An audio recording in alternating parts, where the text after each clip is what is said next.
నువ్వు శ్రమ పడతా ఉంటే కొంతమంది లోపల ఆనందపడిపోతూ ఉంటారండి తెలుసా.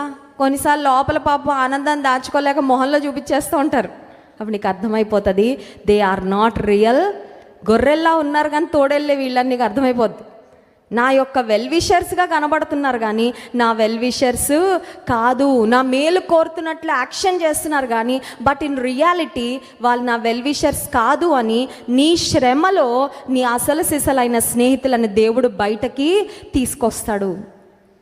అండ్ నాకు ఒక ఇష్టమైన కొటేషన్ ఏంటంటే, when people show you who they are believe them అంట. మనుషులు కొన్నిసార్లు వాళ్ళు ఏంటో నీకు చూపిస్తారు, నమ్మంట. లేదండి వీళ్ళు చాలా మంచి వాళ్ళండి, మరి అప్పుడు ఎందుకు అలా ప్రవర్తించారంటే, కాదు వాళ్ళలో ఏముంది అదే బయటకు వచ్చింది, నమ్ము. నువ్వు నమ్మలేదనుకో మళ్ళీ మోసపోతావు. అర్థమవుతుందా?